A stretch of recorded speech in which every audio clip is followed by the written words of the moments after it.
በስመ አብ ወወልድ ወመንፈስ ቅዱስ አሐዱ አምላክ አሜን። መጋቢት 24 ዓመታዊ የአባታችን አቡነ ተክለ ሃይማኖት የጽንሰታቸው መታሰቢያ። የተወደዳችሁና የተከበራችሁ የእግዚአብሔር ቤተሰቦች በያለንበት የእግዚአብሔር አብ ጸጋ፣ የእግዚአብሔር ወልድ ፍቅር፣ የእግዚአብሔር መንፈስ ቅዱስ አንድነትና ኅብረት ከሁላችንም ጋር ይሁን አሜን። በዚህች ልዩና የተባረከች ዕለት በታላቁ የዐቢይ ጾም 46ኛ ቀን ላይ እንገኛለን። በመጀመሪያ ይህንን ዕለት እንድናይ እዚህ እንድንደርስ የረዳንን ልዑል እግዚአብሔርን ከልብ እናመሰግነዋለን። እንዲሁም የብርሃን እናት የርኅራኄ መገኛ ለሆነችው ለእናታችን ለንጽሕተ ንጹሐን ለቅድስተ ቅዱሳን ድንግል ማርያም አክብሮታችንና ምስጋናችን የላቀ ነው አሜን። ዛሬ መጋቢት 24 ቀን የኢትዮጵያ ቤተክርስቲያን ዓይን የሆኑት የጸጋችን ሞገስ የአዲስ ኪዳን ሐዋርያ የሆኑትን የጻድቁ አባታችን አቡነ ተክለ ሃይማኖት የጽንሰታቸው መታሰቢያ በዓላቸው ነው። ይህንን ዕለት ስናስብ ልባችን በደስታ ነፍሳችን በሰላም ትሞላለች። እንግዲያስ አእምሯችሁን አረጋጉ፣ ልባችሁን ክፈቱ። የዚህን ታላቅ አባት አስደናቂ ታሪክ ኃያልነቱን እንዲሁም ሰማያዊ ክብሩን አብረን እንቃኝ። ተክለ ሃይማኖት እንደ ሊቃውንት ሊቅ፣ እንደ ሐዋርያት ሰባኪ ወንጌል፣ እንደ ሰማዕታት ብዙ ግፍ የተቀበሉ፣ እንደ ጻድቃን ትሩፋት የበዛላቸው፣ እንደ ደናግል ንጽሕናን ያዘወተሩ፣ እንደ ባህታውያን ግሁስ፣ እንደ መላእክትም ባለክንፍ አባት ነበሩ። ወዳጆቻችን ጻድቁ አባታችንን መጥራት በራሱ በረከት ነው። ስማቸው ሲጠራ ነፍስ ታርፋለች፣ ጭንቀት ይረግባል። የፍቅር የትዕግስትና የጽናት ተምሳሌት ናቸው። ጻድቁ አባታችን እርሳቸው ለዚች ምድር የተሰጡ ልዩ የጸጋ ስጦታ የጨለማው ዘመን አብሪ ኮከብ ናቸው።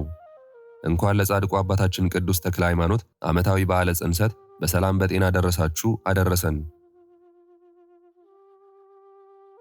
አስገራሚው ጉዞ የተመረጠ ስር ጣፋጭ ፍሬ ልደትና ጽንሰት መልካም ዛፍ መልካም ፍሬን ያፈራልና ተክለ ሃይማኖትን የወለዱት ደጋጎቹ ካህኑ ጸጋ ዘአብና እናታቸው እግዚአርያ ናቸው። በክህነት በደግነትና በምጽዋት ጸንተው ሲኖሩ ምንም እንኳን መከራ ቢያጋጥማቸውም እግዚአብሔር አልተዋቸውም። ቅዱስ ሚካኤል ጸጋ ዘአብን ከሞት እግዚአርያንም ከአረማዊ ጋብቻ ታድጓቸዋል። በእምነት ለሚጸኑ ሁሉ እግዚአብሔር ሁልጊዜ መልስ አለው። ጻድቁ አቡነ ተክለ ሃይማኖት የተጸነሱት ልክ በዛሬዋ ዕለት መጋቢት 24 ቀን በ1206 ዓመተ ምህረት ሲሆን የተወለዱት ደግሞ ታኅሳስ 24 ቀን በ1207 ዓመተ ምህረት ነው።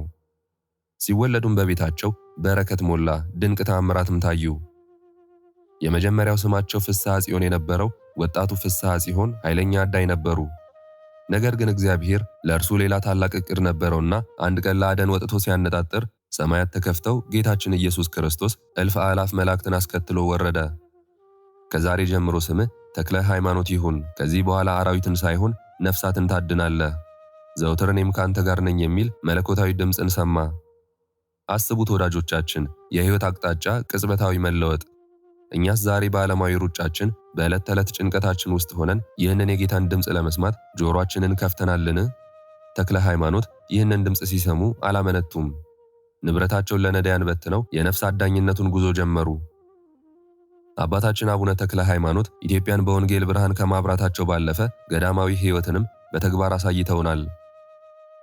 አባታችን አቡነ ተክለ ሃይማኖት በአቡነ በጸሎተ ሚካኤል ገዳም ለ12 ዓመታት፣ በአቡነ ኢየሱስ መዋዘ ሐይቅ ገዳም ለ7 ዓመታት፣ በደብረ ዳሞ ደግሞ ከአቡነ ዮሐኒ ጋር ለ7 ዓመታት፣ በአጠቃላይ ለ26 ዓመታት በትሕትና አገልግለዋል። ኦርቶዶክሳውያን የትዕግስታቸውን ጥልቀት ተመልከቱ። በአንዲት በዓት ውስጥ ለ22 ዓመታት ቆመው ጸልየዋል። በተሰበረ እግራቸውም 6 ጦሮችን በግራ በቀኝ ተክለው ለ7 ዓመታት የፈጣሪያቸውን ፊት ፈልገዋል። ዛሬ እኛ ለትንሽ ፈተና ስንማረር፣ ለትንሽ ጸሎት ስንደክም የጻድቁን ጽናት ማስታወስ ይኖርብናል። የእርሳቸው ትዕግስት ለእኛ ትልቅ የሕይወት ትምህርት ነው። በችግር ጊዜ አለመሸሽ፣ በፈተና ጊዜ አለመውደቅ፣ ተስፋን በእግዚአብሔር አምላክ ላይ ብቻ ማድረግ ይገባል። አባታችን አቡነ ተክለ ሃይማኖት ከኢትዮጵያ ወደ ኢየሩሳሌም ተጉዘው ቅዱሳት መካናትን ሲሳለሙ መንፈሳዊ ዓይናቸው የተከፈተ ነበር። በቤተ መቅደስ ብስራቱን፣ በቤተልሔም ልደቱን፣ በፈለገ ዮርዳኖስ ጥምቀቱን፣ በቀራንዮ ደግሞ ስቅለቱን በግልጽ ይመለከቱ ነበር።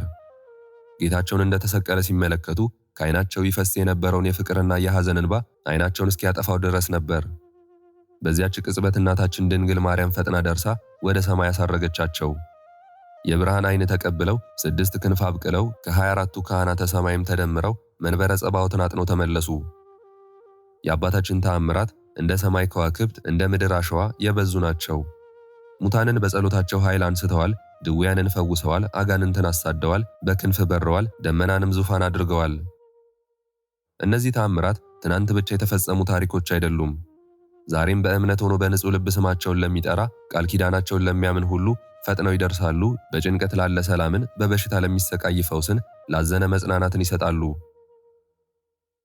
የተወደዳችሁ አድማጮቻችን የዚህን ታላቅ አባት ክብር፣ ኃያልነትና ጥልቅ ፍቅርን አብረን ተመልክተናል። ጻድቁ አባታችን አቡነ ተክለ ሃይማኖት በሰማይ ከፍ ከፍ ያሉ በምድርም የከበሩ ናቸው። በእግዚአብሔር ፊት ባለሟልነትን ያገኙ የጸሎት አባታችን ናቸው። አሁን በያለንበት ይህንን ሰላም የሚሰጥ ታሪክ ከሰማን በኋላ ልባችሁ በእምነት ይሞላ ዘንድ በመቀጠል የሚነበበውን የቅዱስ አባታችን የአቡነ ተክለ ሃይማኖትን ገድልና ተአምር በጥሞና እንድታዳምጡ በእግዚአብሔር ስም እንጠይቃችኋለን። ገድላቸውን ስትሰሙ በረከቱ በቤታችሁ በሥራችሁና በሕይወታችሁ ላይ ይፈሳል። በያላችሁበት የአባታችን የአቡነ ተክለ ሃይማኖት በረከት፣ ረድኤትና ምልጃ አይለያችሁ። ይህ የተጀመረው የዐቢይ ጾምም የሰላም፣ የንስሐ፣ የፍቅርና የበረከት ጾም ይሁንላችሁ። እግዚአብሔር አምላካችን ኢትዮጵያንና ሕዝቦቿን ይባርክልን። አሜን።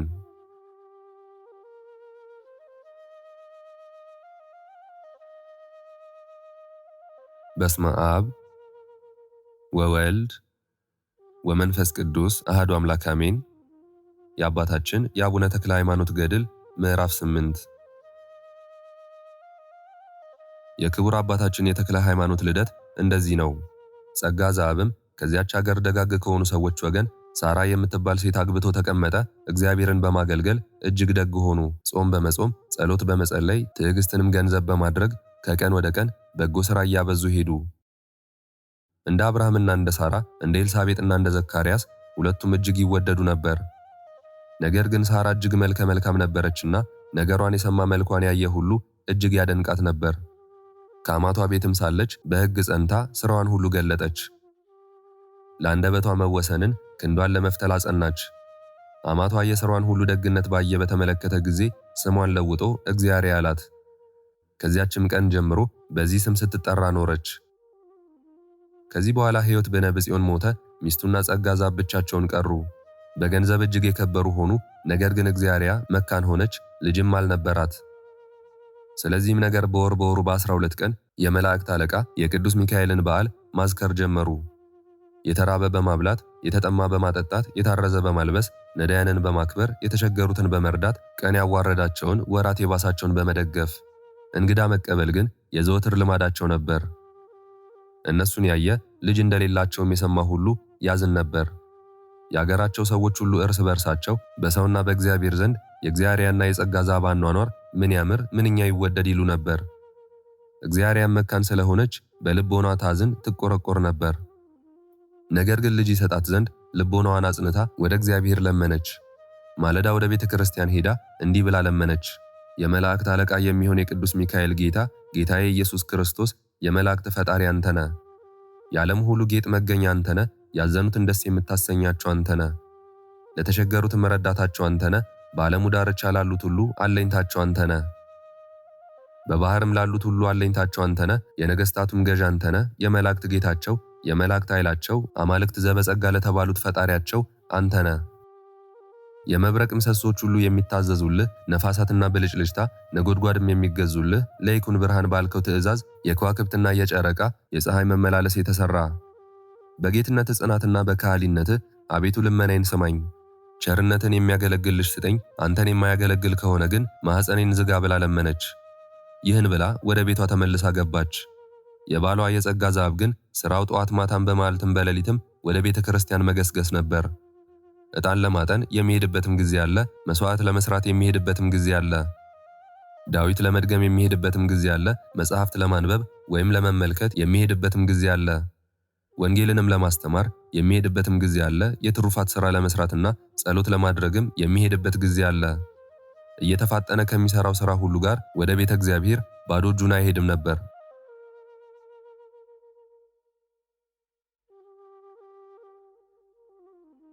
ምዕራፍ 10። ከዕለታት አንድ ቀን እግዚአብሔር ያጸጋ ዘአብን ጌታዬ የምነግር ነገር ነበረኝ፣ ብነግርህ ትቀበለኛለህን አለችው። በጎ ነገር ከሆነ እቀበልሻለሁ፣ መልካም ካልሆነ ግን አልቀበልሽም አላት። ጌታዬ ነገሩስ ደግ ነው ባለችው ጊዜ እንድትናገር ፈቀደላት። እነሆ አባትህም እናትህም ሞቱ፣ እኛም ልጅ የለንም። ገንዘባችን ለማን ይሆናል? ለቤተ ክርስቲያን የሚያሻውን እንስጥ፣ ለነዳያንም የሚያሻውን ምጽዋት እናድርግ። ለኃጢአት ከመገዛት እግዚአብሔር ነፃ ያደርገን ዘንድ ወንዶችንም ሴቶችንም ባሮቻችንን ነፃ እናድርጋቸው። የቀረውን የቤት ዕቃችንን ሁሉ ለድሃ እንስጠው፣ ብድራችንን እግዚአብሔር ይከፍለን ዘንድ። ልጅ ወልደን ስፍር ቁጥር የሌለው ይህን ሁሉ ገንዘብ ሰብስበን ብናቆየው ምን ይረባዋል? ምን ይጠቅመዋል? እግዚአብሔርን ደስ የሚያሰኝ ካልሆነ ሁሉም ፈጥኖ ይጠፋበታልና።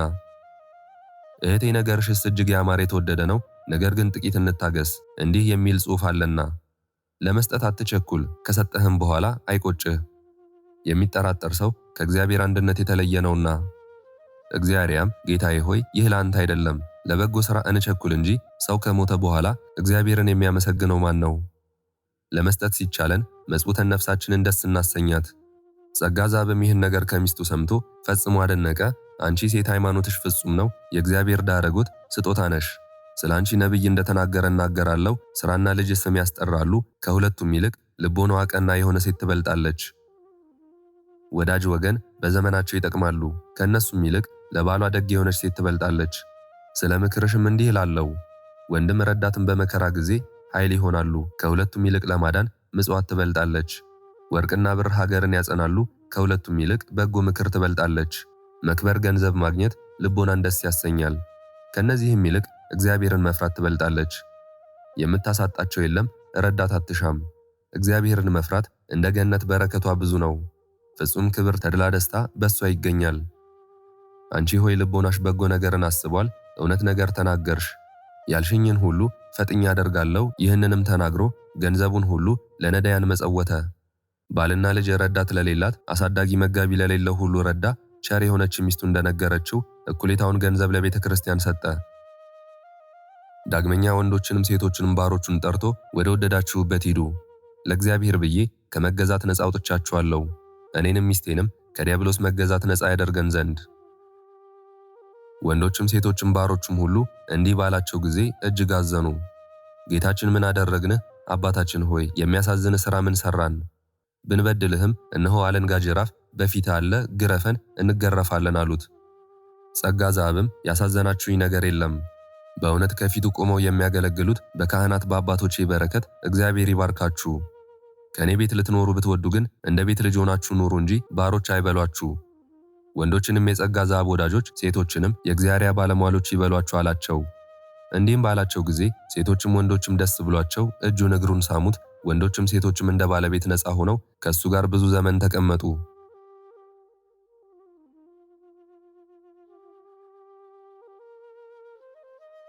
ምዕራፍ 11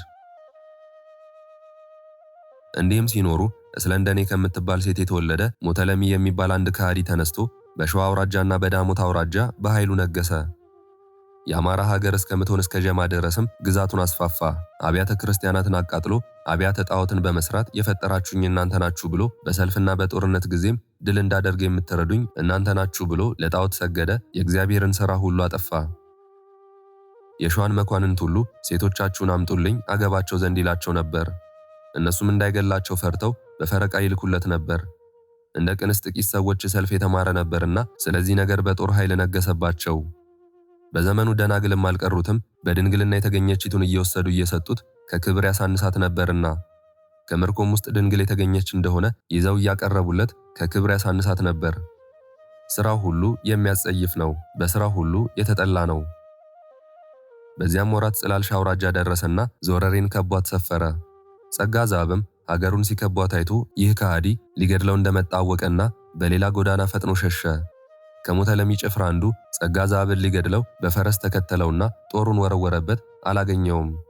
ሁለተኛ ጦሩን ሊወረውርበት ሲዘጋጅ ጦሩ ከእጁ ጋር ተጣብቃ ስለቀረች ለመወርወር አልተቻለውም። ጸጋ ዛብም ወታደሩ ሲከታተለው ከጥልቅ ባህር ደርሶ እንደ ደንጊያ ተወርውሮ ጠለቀ። ወታደሩም ይህን አይቶ ከወንዙ ዳር ጥቂት ቆሞ ጠበቀው።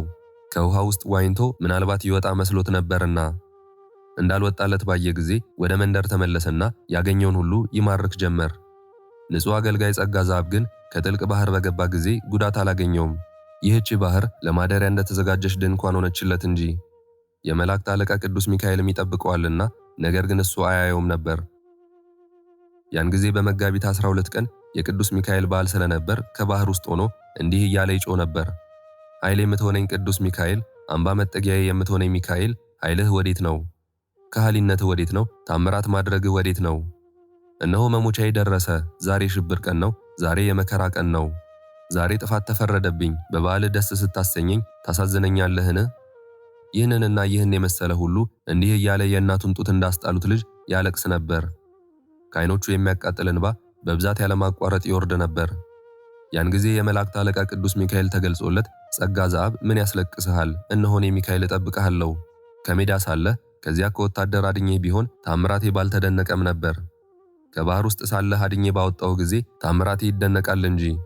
የማድንህም ስላንተ ብቻ አይደለም፣ በአብራክህ ስላለ ስለተመረጠ ልጅ ነው እንጂ። እሱም ለዓለሙ ሁሉ ብርሃን ይሆናል፣ በሥራው ሁሉ እንደኔ ይሆናል። እኔም እጠብቀዋለሁ፣ እሱም ለእኔ ዕድል ፈንታዬ ነው። ስለ እሱ ከሞት ትድናለህ። እንዲሁ የልጁን ነገር እየነገረው በባህር ውስጥ 3 መዓልት 3 ሌሊት ውሎ አደረ። ከዚህ በኋላ የመላእክት አለቃ ቅዱስ ሚካኤል ጸጋ ዘአብን እንዲህ አለው፣ እነሆ የጥፋት ቀን አለፈ፣ ና ውጣ ብሎ ያን ጊዜ በእጁ መንጥቆ ከባህር አውጥቶ በዞረሬ ወዳለች ቤተ ክርስቲያን ወስዶ አገባውና ከሱ ተሰወረ። ጸጋ ዘአብም አገሩን ምድረ በዳ ሆና አገኛት። ቤተ ክርስቲያንም የሰውን ቤት ሁሉ ፈርሶ አገኘው። ከቀደመው ይልቅ የአሁኑ ሐዘን ጸናበት። በመጋቢት በ12 ቀን ሰውም ከብቱም ሲማረክ በዚያች ቀን ሚስቱም ተማርካ ሄደች። ነገር ግን በዱር በገደል ተሰውረው ከምርኮ የቀሩ ጥቂት ሰዎች ስለ ሀገራቸው ጥፋት ከሱ ጋር ይላቀሱ ዘንድ ወደሱ መጡ።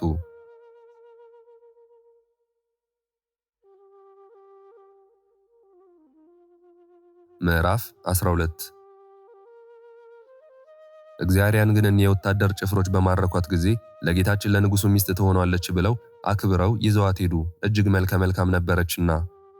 ቆንዳላዋ የተከፈከፈ የተጠቀለለ ብርንጓ የተከፈለ ነው። ዓይኖቿም እንደ አጥቢያ ኮከብ ናቸው። አንገቷም እንደ ብር ዘንግ ነው። መላ ሰውነቷ ያማረ ነው። በአጠቃላይ ከእግር እስከ ራሷ ድረስ ክፉ ነገር የለባትም። እነዚህም ወታደሮች እንዲህ ያለች ሆና ባዩአት ጊዜ ልቦናቸው በፍቅር ነደደ። አንዱ እኔ እጠብቃታለሁ፣ ሌላውም እኔ እሸከማታለሁ ይላል። በበቅሎ ያስቀምጣታለሁ የሚልም አለ። አንዱ እኔ ልብሴን አለብሳታለሁ ይላል። እነዚህ ሁሉ ለፈቃዳቸው እየራሳቸው ይፎካከራሉ።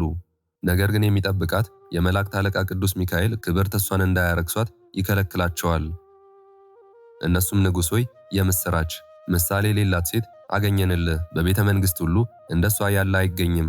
እሷን ብታገባ ዓለሙ ሁሉ ይሰግድልሃል በማለት ሄደው ለሞተ ለሚነገሩት።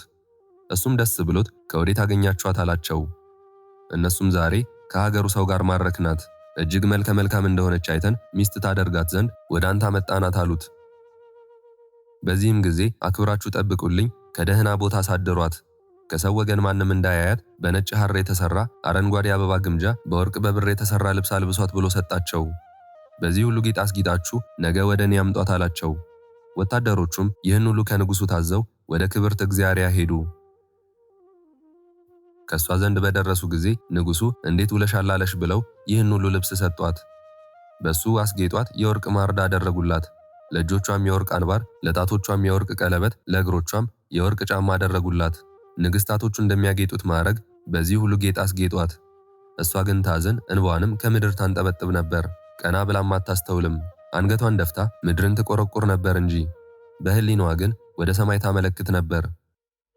ወታደሮቹም እጅግ ስታዝን ባዩአት ጊዜ አንቺ ሆይ ምን ያስለቅስሻል? ንግሥት ሆነሻልና። ይህንም ብለው ለእሷ ወደ ተዘጋጀ ቤት ወስደው አስገቧት። ጣዕሙ ልዩ ልዩ የሆነ ምግብ አቀረቡላትና ንግሥት ሆይ ብይ ጠጪ ብሎሻል አሏት። እሷ ግን አልተቀበለቻቸውም፣ ከምግቡም አልተመገበችም። ወደ ፈጣሪዋ እንዲህ እያለች ታመለክት ነበር እንጂ ጌታዬ ፈጣሪ ኢየሱስ ክርስቶስ ሆይ ስንፍናዬን ለምን ተመለከትክ? ንጹሕ ሆኖ የሚያገለግል ባሪያህ ጸጋ ዘአብን ለምን አላሰብከውም? አንተን ለሚክዱ አጣን ለሚሆኑ ጠላቶችህ አሳልፈ ለምን ሰጠኸኝ? ከአንተ አንድነት የተለዩ አንተም ከእነሱ የተለየህ ነህ። እኔስ ሥርዓት ያላቸው ሥርዓት የተሰራላቸው ከንጹሐን ካህናት ልጅ ከንጹሕ አገልጋይህ ልጅ ስጠኝ ብዬ ለምኜህ ነበር። ሕግህን ሥርዓትን ከማያውቅ ከሚያስጸይፍ ባሪያ ልጅን ትሰጠኝ ዘንድ ወደድክን? ከዚህ ከርኩስ ባሪያ ይቅርና ከዚያም ከንጹሕ አገልጋይህም ቢሆን አንተን ደስ የሚያሰኝ ልጅ ካልሆነ ማኅፀኔን ዝጋ እልሃለሁ። አቤቱ የኃያላን ባለቤት ዛሬ በእኔ ላይ ኃይልህን ግለጥ። አቤቱ የትድግና ባለቤት ዛሬ በእኔ ላይ ትድግናህን ግለጥ። አቤቱ የይቅርታ ባለቤት ሆይ ዛሬ በእኔ ላይ ይቅርታህን ግለጥ። እንዲህ እያለች ስትጸልይ እሊህ ወታደሮች በልተው ጠገቡ። ወደ እሷም ቀርበው ንግሥት ሆይ ነገ ወደ ንጉሥ እንወስድሻለን፣ ሚስትም ያደርግሻል። በግዛት ውስጥ ያለው ሁሉ ይሰግድልሻል። መብሉንስ እምቢ አልሽ፣ መኝታውንስ እንኳ አትተኝምን አሏት።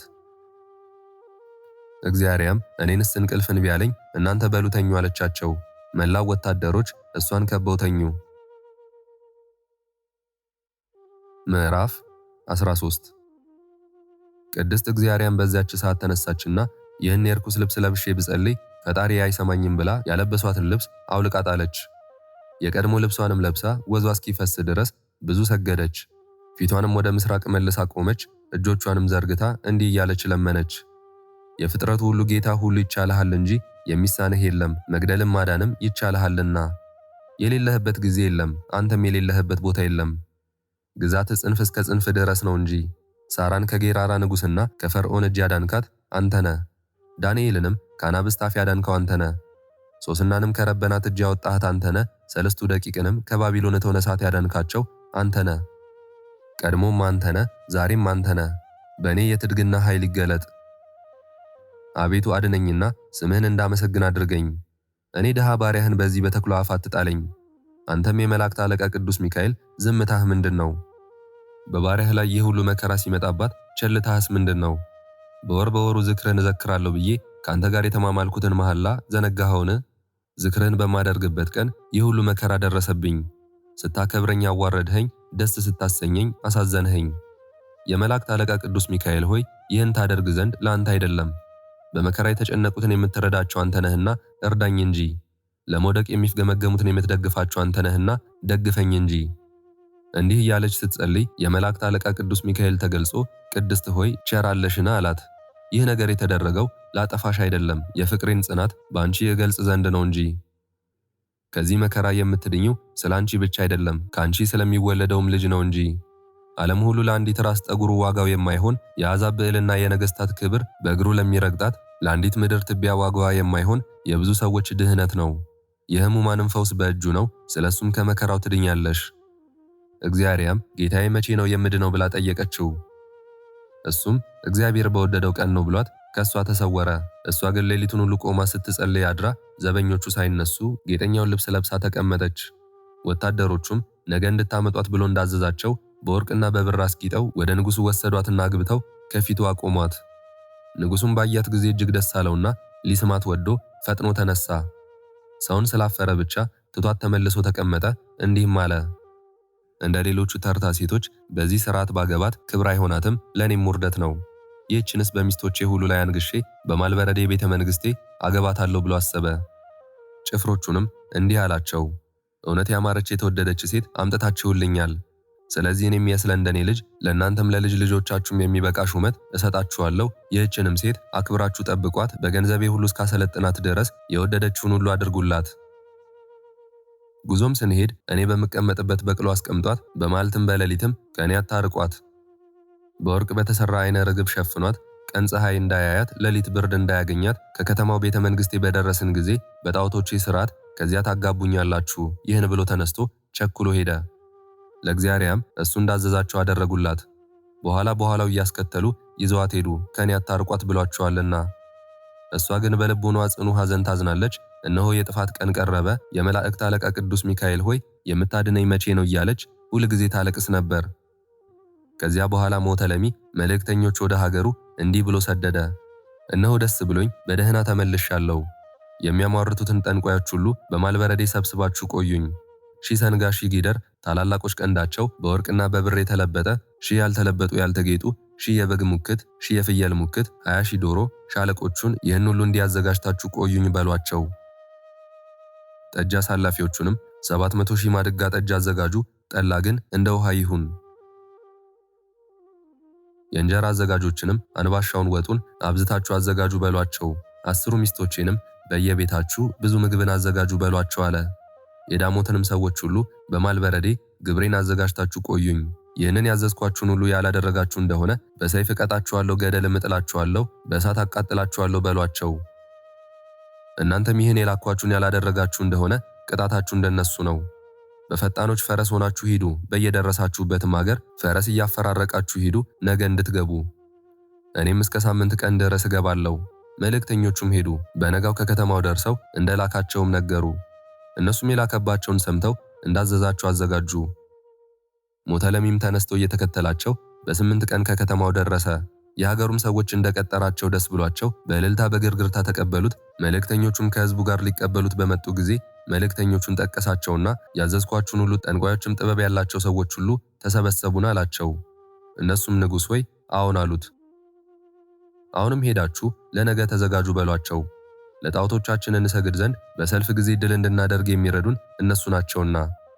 እሺ እንዳዘዝከን እናደርጋለን አሉት። ከዚያም በማልበረዴ ወዳለው ቤተ መንግስቱ ገብቶ እግዚአርያን እስከ ነገ ከሌላ ቤት አሳርፏት ብሎ አዘዘ። እሱ ግን ሌሊቱን በሙሉ ሥርዓተ መንግስት ሲያዘጋጅ አደረ። አሽከሮቹም ሰንጋውን ሲያርዱ ማዕዱንም ሲያዘጋጁ አልተኙም። በዚያችም ቀን የታረደው እርድ 200,800 ሲሆን ሌሊቱን በሙሉ የተሰራው ምግብ ግን ስፍር ቁጥር አልነበረውም። የንጉሱ ዘበኞች እግዚአርያን ከሌላው ቤት ባስገቧት ጊዜ ዛሬስ እንኳ ለኛ ብለሽ ብይ ጠጪ ደስ ይበልሽ፣ ነገ ንጉሱ ከስተሽ ጠቁረሽ ያየሽ እንደሆነ እኛን ይቀጣናል አሏት። ከተማረከች ጀምሮ እስከዚች ቀን ድረስ እህል ውሃም አልቀመሰችም ነበርና። ነገር ግን የሰለስቱ ደቂቅ ሰውነት ውሃ ሳይጠጡ እህል ሳይቀምሱ ያምር እንደነበረ የእሷም ሰውነት ከበሉትና ከጠጡት ይልቅ ሰውነቷ እየነጋ ያምር ነበር። እግዚአርያም ዘበኞቹን እኔ እስከ ፈጣሪ ፍርድ እስክሰማ ድረስ አልበላም አልጠጣም አለቻቸው። ሌሊቱን ሁሉ ፈጣሪዋን እየለመነች እያመሰገነች አደረች። አምላኬ እግዚአብሔር ሆይ እንዲህ አደረግኸኝ እያለች። ቀድሞ በሕግ ለአንድ ለንጹሕ ባል ታጨው፣ ዛሬ ግን በርኩሳን በጣዖት ሥርዓት ለሕግ አፍራሽ ሚስት ትሆን ዘንድ አዘጋጀኸኝ። አቤቱ ጌታዬ ይህን ታደርግ ዘንድ ላንተ አይደለም። የወዳጄን መሐላ አስበህ ከዚህ ከሰይጣን ተንኮል አድነኝ እንጂ ይህን በመሰለ ሁሉ ስትጸልይና ስትለምን አነጋች። ለዚህ ከሃዲ ግን እግዚአርያን ከመውደዱና ከመቸኮሉ የተነሳ ይህች ሌሊት እንደ ሺህ ዘመን ሆናበት አደረ። በነጋም ጊዜ እስከ ቤተ ጣዖት ድረስ አምጧት ብሎ አዘዘና አመጧት። ተነስቶም ሰራዊቱን መኳንንቱን አስከትሎ ወደ ቤተ ጣዖት ሄደ። ከጣዖት ቤት በደረሰ ጊዜ ይሰግድ ዘንድ ከተሰበሰቡት መካከል ቆመ። እግዚአርያንም ለጣዖት አሰግዶ በግዛቱ ሁሉ ያነግሳት ዘንድ እንደተዘጋጀ ያን ጊዜ ድንገት ከሰማይ መብረቅ በረቀ፣ ብልጭልጭታም ሆነ፣ ነጎድጓድ ተሰማ፣ ዓለም ሁሉ ተነዋወጠ። ያን ጊዜ የመላእክት አለቃ ቅዱስ ሚካኤል ወርዶ ከመካከላቸው ነጥቆ በክንፉ ታቅፎ ወሰዳት። ከዳሞት ዞረሬ በ3 ሰዓት አደረሳት። በመጋቢት 22 ቀንም ጸጋ ዛብ ከቤተ መቅደስ ገብቶ ሲያጥን ስለሷም ሲጸልይ ከቤተ መቅደስ አግብቶ ከዚያ ትቷት ወደ ሰማይ አረገ። ሞተለሚ ግን ከነጎድጓዱና ከመብረቁ ፍርሃት የተነሳ ደነገጠ፣ አእምሮን አጣ። ከመብረቁ ግርማ የተነሳ ከሰራዊቶቹ 1000 ሰዎች ከጠንቋዮቹም ከካህናተ ጣዖቱም 300 የሚሆኑት ሞቱ። በሰራዊቱና በዚህ ከሃዲ ላይ በዚያች ቀን የተደረገውን ግርማ ለመናገር ማን ይችላል? ናቡከደነጾር በትዕቢቱ 7 ዓመት አውሬ እንደሆነ ሞተለሚም በኃጢአቱ 25 ዓመት አእምሮን አጥቶ ኖረ። የሚናገረውን አያውቅም። አንድ ጊዜ ግደሉ ይላል፣ ግደሉ ብሎ ያዘዘውን ደግሞ አድናችሁ አምጡ ይላል። ዳግመኛም በሰማይ ላይ ቤት ስሩልኝ ይላል። መኳንንቱም እሺ እያሉ ያታልሉት ነበር። የሀገሩ ሰዎችም የሀገሩ ገዢ ያዘዛቸውን ያደርጉ ነበርና።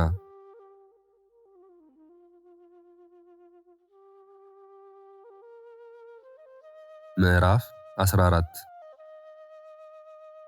እግዚአርያ ግን ወትሮ ከምትቆመበት ቦታ ቆማ ይህንን ሁሉ ስላደረገላት እግዚአብሔርን ስታመሰግን ጸጋ ዛብ እያጠነ ሊዞር ከቤተ መቅደስ ወጣ። አንድ ሴት ልብሰ መንግስት ለብሳ ስትጸልይ አይቶ ደነገጠ። ወንድ ባሪያ ሴት ደንገጡር የሌላት እንዲያለች ሴት ከየት መጣች እያለም አሰበ። እንዲህ እያደነቀ ቤተ ክርስቲያኑን እያጠነ ዞሮ ወደ ቤተ መቅደስ ገባ። ጸሎተ ዕጣኑን ሲጨርስ ወጥቶ ወደ እሷ መጣና እንደተከናነበች ባረካት። ፊቷን አላሳየችውም። ነገር ግን ከቤተ ክርስቲያን ወጥተው በአንድነት ተቀምጠው ሳለ እመቤቴ በእንደዚህ ያለ ክብር አይሻለሁ፣ ከወዴት መጥተሻል? ደህና መጣሽና አላት። አሁን ደህና ነኝ አለችው። ከቤተ መንግስት የምትመሲ ወንድ አሽከሬ ሴት ደንገጡር ሳታስከትይ ብቻሽን ለምን ትሄጃለሽ? አላት። እውነት ነው ከመንግስት ወገን ነኝ። አሽከሮቼን አስከትዬ ያለኝንም ሁሉ ይዤ ስሸሽ ሞተለሚ ያገኘኝ ሁሉንም ወሰደብኝ እንጂ አለችው። ነገር ግን እኔን ከሱ እጅ እግዚአብሔር ስላዳነኝ ጸጋ ዛብ የሚባል አንድ ሰው ሚስቱ ተማረከችበት ሲሉ ሰምቼ ስለሷ ሚስት ለሆነው ብዬ መጥቻለሁ አለችው። ይህንን ለምን አሰብሽ? ለካህን ሕጉን ክህነቱን ማፍረስ አይገባውምና።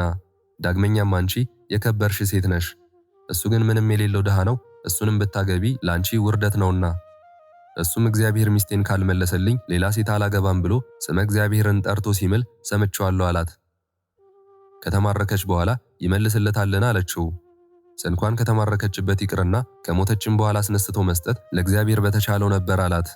ዳግመኛ እንዲህ አላት፣ ነገር ግን ቃልሽ የእሷን ቃል ይመስላል። እሷም ፈገግ ፈገግ ብላ ሰው የሚመሳሰለው በቃል ብቻ አይደለም በመልክም ይመሳሰላል እንጂ፣ ዳግመኛም ለዚያች ሴት ባሏ አንተ ነበርህን አለችው። አሁን እኔ ነኝ ባላት ጊዜ እኔ እሷን ንጉሥ አግብቶ አነግሳት ሲሉ ሰምቻለሁ፣ ከእንግዲህ ወዲያ ትመለስልኛለሽ ብለህ አትጠራጠር፣ የምታደርገውን አስብ እንጂ አለችው። ከዚህ በኋላ በቁጣ ቃል አንቺ ወራት የባሰሽ እንዲህ ያለ ነገር ስትናገሪ ለምን አታፍሪም?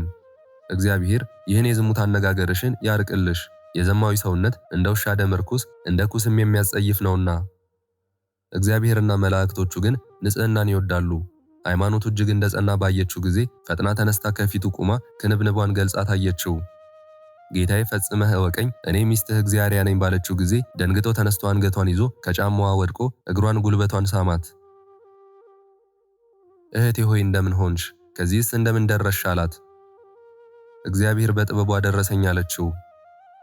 ካንተ ከተለየው ጀምሮ በጎ ነገር እንጂ ክፉ ነገር አላገኘኝም፣ እግዚአብሔር መልአኩን ወደ እኔ ልኮ አድኖኛልና አለችው። ያደረገላትን ሁሉ ከመጀመሪያው እስከ መጨረሻው ድረስ ነገረችው። ጸጋ ዘአብም ይህንን ሰምቶ ወደ ሰማይ እየተመለከተ ብቻውን ይህን ታላቅ ተአምር ያደረገልኝ የእስራኤል ፈጣሪ ይክበር ይመስገን፣ የጌትነቱም ስም ይክበር፣ ምስጋናውም ለዓለም ሁሉ ምሉ ይሁን ብሎ አመሰገነ። የአገሩን ሰዎች ሁሉ ጠርቶ እግዚአብሔር በምድር ያደረገልኝን ተአምራት ታዩ ዘንድ ኑ፣ ኃይሉን በእኔ ላይ ገለጠ፣ ቸርነቱን አደረገልኝ፣ እንደ ኃጢአቴ ብዛት መጠን ይቅርታው በዝቶ ተደረገልኝ አላቸው። ሳይማረኩ የቀሩ የሀገሩ ሰዎች ሁሉ ትንሹም ትልቁም ተሰብስበው እግዚአርያን በወርቅ ልብስ ተሸልማ አዩአት። ቀርበውም እጅ ነሷት፣ በዚህን ያህል ክብርና ገናንነት ማን አመጣሽ አሏት።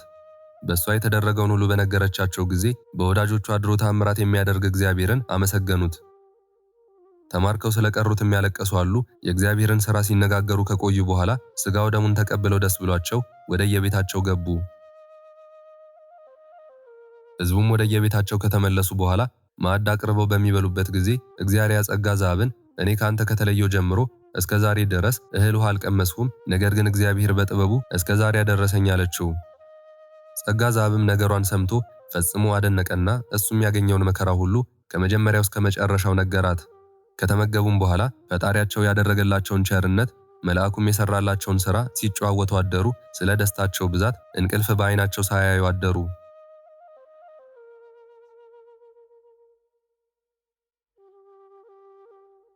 ምዕራፍ 15 በተገናኙ በነጋው በመጋቢት በ23 ቀን ጸጋ ዘአብ የሚያጥንበትን ቀን ጨርሶ ወደ ቤቱ ገባ። በዚያችም ሌሊት በ23 ለ24 አጥቢያ አባታችን ተክለ ሃይማኖት ተጸነሱ። አንድነትም ተኝተው ሳሉ እግዚአርያ ራእይ ያየች። ራእዩም እንዲህ ነበር። የብርሃን ምሰሶ ከቤቷ ውስጥ ቆሞ የምሰሶ ራስ ከሰማይ ደርሶ በዓለም ያሉ ሕዝብ ሁሉ ነገሥታቱን ጳጳሱን በዙሪያው ቆመው እኩሌቶቹ ሲሰግዱለት እኩሌቶቹም እሱን ጥግ አድርገው ይቀመጣሉ። በሱ ላይም ብዙ አእዋፍ ተቀምጠውበታል። እኩሌቶቹ ነጫጮች ናቸው፣ እኩሌቶቹም ቀያዮች ናቸው። እኩሌቶቹ አመዳማ ናቸው፣ እኩሌቶቹ ዝንጉርጉር ናቸው፣ ጥቁሮችም አሉ። ይህን ስታይ ጸጋ ዘአብ በእንቅልፍ ልብ ሆኖ ስለተናገረ ሕልም ማየቷን አቋረጣትና ነቃች። እሱንም አነቃችውና ለምን ትጮኻለህ አለችው። ድንቅ ሕልም የሆነ አይቼ ነው ቢላት ምንድነው አለችው። ከምንተኛበት አጎበሩ ስር ፀሐይ ሲወጣ ስፍር ቁጥር የሌላቸው ብሩሃን ከዋክብት በክንፉ ላይ ተቀምጠው ለዓለም ሁሉ ሲያበሩ ከብርሃኑም ብዛት የተነሳ ሀገሩ ሁሉ አበራ። ይህን ራእይ አይቼ ደንግጬ ጮኽኩ አላት። እግዚአርያም ይህ ነገር እጅግ ድንቅ ነው፣ ማንም ሊሰማው አይቻልም፣ እኔም እንጂ እንዳንተ ድንቅ ሕልም አየሁ አለችው። ያየችውን ራእይ ሁሉ ነገረችው። እሱም ሰምቶ አደነቀ። በዚህ ወራት በእኛ ላይ ምን ይደረግ ይሆን እያሉ እርስ በርሳቸው ተጨዋወቱ። ይህን ሲነጋገሩ ለየራሳቸው ተኙ። እግዚአርያን ተኝታ ሳለች የመላእክት አለቃ ቅዱስ ሚካኤል ታያትና አነጋገራት። ቀድሞ ወንድ ልጅ ትወልጃለሽ ብዬ ነገርኩሽ፣ የተመረጠ ልጅ ዛሬ በማኅፀንሽ ተጸነሰ። በእግዚአብሔርና በሁለት ወገን ድንግል በምትሆን በእናቱ በክብርት እመቤታችንም ዘንድ የተወደደ ነው። በመላእክትም ዘንድ እጅግ የከበረ ነው። ከብዙ ሥራው ለአንዲቱ ሰማይና ምድር መጠኑ አይሆኑም። ይህን ከነገራት በኋላ ተሰወራት። ለጸጋ ዘአብም ለእሷ እንደነገራት ነገረው። ዳግመኛ ጸጋ ዘአብ በተኛሽ ጊዜ ምን አየሽ አላት። የመላእክት አለቃ ቅዱስ ሚካኤል ታየኝና ተነጋገረኝ አለችው። የነገራትንም ሁሉ ነገረችው። እሱም ለኔም እንጂ እንዳንቺ ነገረኝ አላት። እግዚአብሔር የሰራላቸውን ሥራ እያደነቁ ተቀመጡ። ከዳሞት ያመጣችውንም የጌጧን ልብስ ሸጠው ከቤታቸው ምንም ሳያስቀሩ ለድሃ ሰጡት። ቀድሞ የመላእክት አለቃ ቅዱስ ሚካኤል እግዚአርያን ከምርኮ በመለሳት ጊዜ እናንተን እግዚአብሔር ይጠብቃችኋል፣ የሚያሳጣችሁም የለም፣ ይህን ሁሉ የወርቅ ልብስ ጌጥሽን ለድሃ ስጪው ብሎ ነግሯት ነበርና። እነሱም እንዳዘዛቸው አደረጉ። ካዘዛቸው አንዲት ስንኳ አላስቀሩም። እሱም ያሻቸውን ሁሉ አላሳጣቸውም። እግዚአብሔር ወዳጆቹን እንዲቸገሩ አያደርግምና። የመላእክት አለቃ የቅዱስ ሚካኤልንም በዓል ከቀድሟቸው ይልቅ እያበዙ ይዘክሩ ጀመር።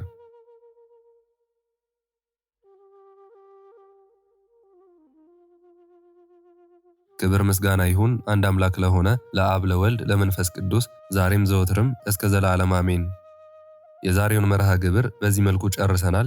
ዘወትር የምንለቀውን መርሃ ግብር እንድትከታተሉ ሳትሰለቹም ሰብስክራይብ፣ ላይክ እና ሼር እንድታደርጉ እኔንም ይህን ጸሎት የተከታተሉትንም በያላችሁበት በጸሎታችሁ እንድታስቡን በጌታችን በመድኃኒታችን በአምላካችን በኢየሱስ ክርስቶስ ስም እንጠይቃለን። እስካሁኗ ሰዓት ጠብቆ ለዚህ ያበቃን የአባቶቻችን አምላክ ልዑል እግዚአብሔር ስሙ ፈጽሞ የተመሰገነ ይሁንልን። እመቤታችን ቅድስት ድንግል ማርያም ዘላለማዊ ስሟ የተወደደ ይሁንልን። ጻድቃን ሰማዕታት፣ ቅዱሳን መላእክት እንደየክብራቸውና እንደየማዕረጋቸው የከበሩ ይሁኑልን።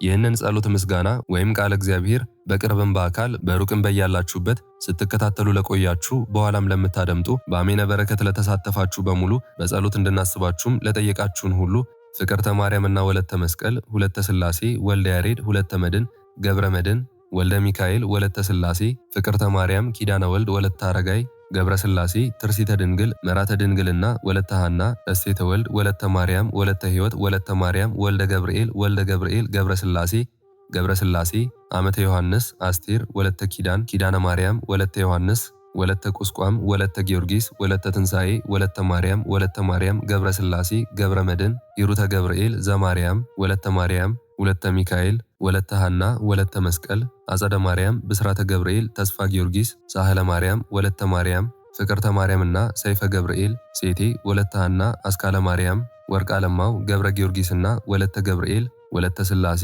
አጸደ ማርያም እህተ ሚካኤል ኃይለ ማርያም አስካለ ማርያም ቀጸላ ማርያም ወለተ ሐና ወልደ ሰንበትና ጽጌ ማርያም አጸደ ማርያም ሐና ማርያም ጽጌ ማርያም ጸገነት ወለተ ኪዳን አመተ እግዚአብሔር ወለተ አማኑኤል ወለተ መድን ወለተ ማርያም አስካለ ማርያም ኃይለ ገብርኤል እህተ ማርያም ገብረ ሥላሴ ወለተ መድንና ገብረ መድን እህተ ማርያም ወለተ ቂርቆስ ወለተ ሐና ገብረ እግዚአብሔር ገብረ ሥላሴ ገብረ ማርያምና ወልደ ሥላሴ ወለተ ሊባኖስ ወለተ ሕይወት ሰሊና ወለተ ትንሣኤ ዮሐና ንግሥቲ አዜብ ተክለ ማርያም ወልደ ሚካኤል ሁለተ መድን አስራተ ማርያም ወለተ ማርያም ስህነ ማርያም ተክለ ወልድ ወለተ ሚካኤል ፍቅርተ ሚካኤል ኃይለ ሚካኤል ትርሲተ ሚካኤል ፍቅረ ሥላሴ ተስፋ ሚካኤል ወለተ ማርያም ሐና ማርያም አክሊለ ሰማያት ፍቅረ ዮሐንስ ኢዛና ሰላማዊት ራይሻን ወለተ ሥላሴና ውድስት መኳንንት ወለተ ጻድቅ ወለተ ማርያም ፍሬ ሰንበት ወለተ ማርያም ወለተ ሥላሴ ወለተ አናንያ አመተ ዮሐንስ አስቴር ኪዳነ ማርያም ወለተ ዮሐንስ ወለተ ሰንበት ማሪቱ ኃይሉ ወለተ ሥላሴ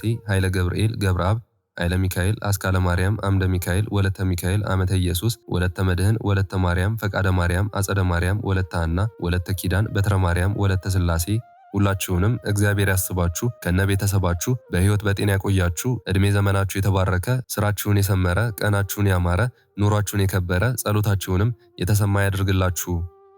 እንዲሁም በአካል በሥጋ የተለዩንን ወለተ ማርያምና ኃይለ ማርያም ወልደ አማኑኤል ሙሉ ማሞ ወለተ ሥላሴ ኃይሉ ገብረ ሥላሴ ሳህለ ማርያም ወለተ ማርያም ወልደ ሰንበት ወለተ ጽዮን ወልደ ሰማያት እግዚአብሔር አምላካችን ነፍሳቸውን ይማርልን፣ በአጸደ ሕይወት በገነት በመንግሥተ ሰማይ ያሳርፍልን።